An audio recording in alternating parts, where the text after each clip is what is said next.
அரசு கஜானாவே காலி ஆயிடுச்சுன்னா முதலமைச்சர் என்னப்பா செய்வாரு? முதலமைச்சராக பதவியேற்ற விஜய் முதல் நாளில் மக்களுக்கு சொன்ன செய்தி, அரசு கஜானா காலியாகி விட்டது, துடைத்து எடுத்து சென்று விட்டார்கள் அப்படின்ட்டாரு. தேர்தல் வாக்குறுதியாக பல்வேறு விதமான திட்டங்களை மக்களுக்கு அறிவிச்சிருந்தார்.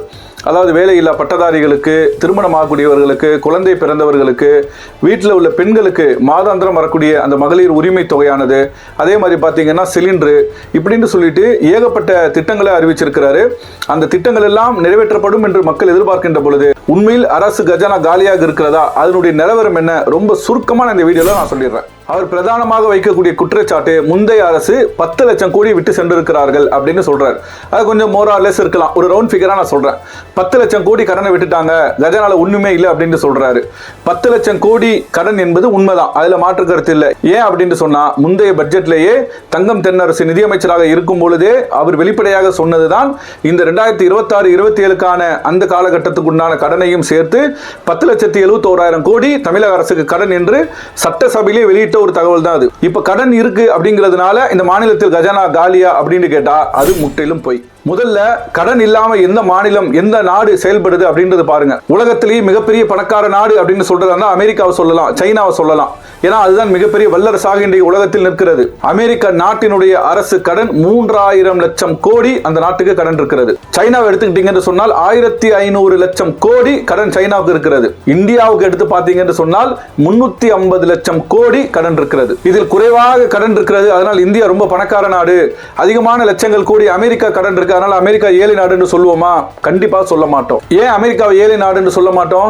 அவர்களுக்கு 3000 லட்சம் கோடி கடன் இருந்தாலும் அந்த நாட்டினுடைய வருமானம் இந்த கடனை ஈடு செய்யும் அளவிற்கு இதை தாண்டிய வருமானம் அந்த நாட்டுக்கு இருக்கிறது. ஒரு சாமானிய மனிதர் ஒருத்தர் இருக்கிறாரு, குறைந்த சம்பாதிக்கிறாரு, அவருடைய உணவு தேவையை பூர்த்தி செஞ்சுக்கிறாரு, அவருடைய வாழ்வாதாரத்துக்கு போதுமானதா இருக்குது, ஆனா கடன் இல்லை. இன்னொரு இருக்கிறார், அவருக்கு ஒரு 5 கோடி சொத்து மதிப்பு இருக்குது, கடன் கேட்டா ஒரு 50 லட்சம் ரூபாய் கடன் இருக்குன்னு சொல்றாரு. ஆனால் இந்த 5 கோடி சொத்து உள்ளவர் 50 லட்சம் கடன் வச்சிருக்கிறார்ல, இவரை ஏழைன்னு சொல்லுவோமா? இல்ல கடனே இல்லாமல் இருக்கிறாரு இவரை ஏழைன்னு சொல்லுவோமா? இவர் கடனே இல்லப்பா, இவர் பெரிய பணக்காரர்ப்பா, அவருக்கு 5 லட்சம் கடன் இருக்குப்பா, அதனால அவர் ஏழை அப்படின்னு சொல்லுவோமா?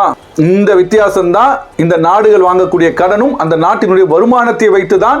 அந்த கடன் அதிகமாக இருந்தால் அது ஏழை தான். ஆனால் அந்த நாட்டினுடைய வருமானம் அதிகமாக இருந்து கடன் அதற்கு குறைவாக இருக்கும் பட்சத்தில் அது ஒரு பெரிய பிரச்சனை இல்லை. இப்ப நம்ம தமிழ்நாட்டுக்கு வருவோம். தமிழக அரசு கடுமையாக கடன்ல நெருக்கடியில் விட்டுட்டு போயிருச்சுன்னு விஜய் சொல்றாருல்ல, இதை நான் ஒரு சின்ன ஒரு ஒப்பீடோடு நான் சொல்றேன். இப்போ 2021 கரெக்டா திமுக அரசு பொறுப்பேற்கிறாங்க. அதற்கு முந்தைய 20வது ஆண்டுகள் 19 பார்த்தீங்கன்னா கொரோனாவுடைய காலகட்டம். அப்போ உள்ள இந்த ஜிடிபியை பார்த்தோம்னு சொன்னா குறைவாக இருக்கும், அதை ஒப்பிட முடியாது. அதற்கு முந்தி 2018 காலகட்டத்தை எடுத்துக்கிறங்க. அதிமுக ஆட்சி செய்த காலகட்டத்தில் 2018 தமிழகத்தினுடைய ஜிடிபி 16 லட்சம் கோடி. எவ்வளவு? 16 லட்சம் கோடி. அதே நீங்க இப்ப கடைசியாக 2025-26 திமுக ஆட்சி செய்து அவர்கள் கடைசியாக விட்டு செல்கின்ற பொழுது இந்த மாநிலத்தினுடைய ஜிடிபி எவ்வளவுன்னு கேட்டா 35 லட்சம் கோடி.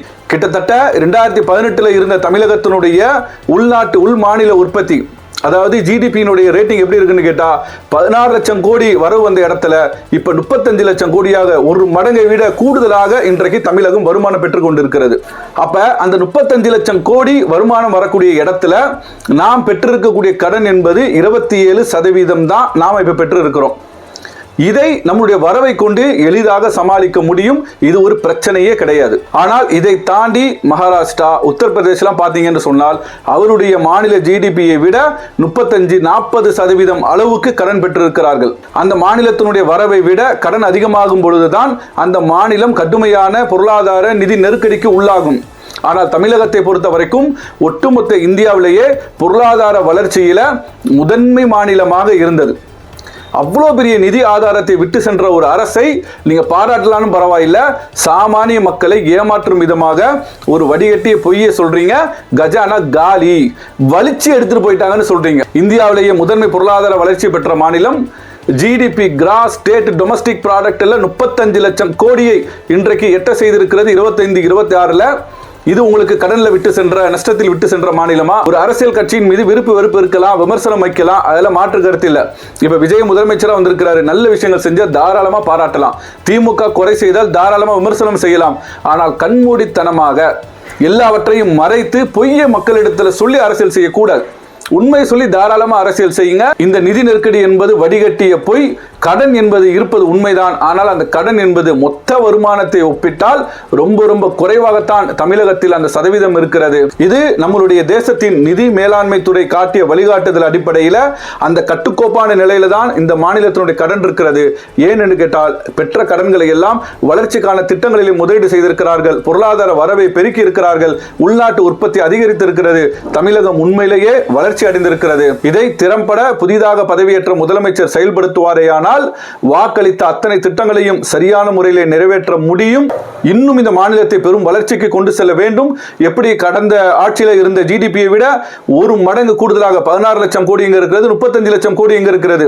இதை அடுத்து 50, 60, 70 லட்சம் கோடிக்கு இந்த அரசு கொண்டு செல்ல வேண்டும். அதற்கான திறம்பட செயல் திட்டங்களை வகுத்து அதுக்கான முயற்சியில் ஈடுபட வேண்டுமே தவிர முந்தைய ஆட்சியை குறை சொல்லி பொய்யை பரப்பி கஜானா காலி என்று சொல்லி இதை மீண்டும் தமிழகத்தில் பின்னுக்கு தள்ளிவிடக் கூடாது என்பதுதான் இந்த மாநிலத்தில் உள்ள ஒவ்வொருவருடைய விருப்பமும் கூட.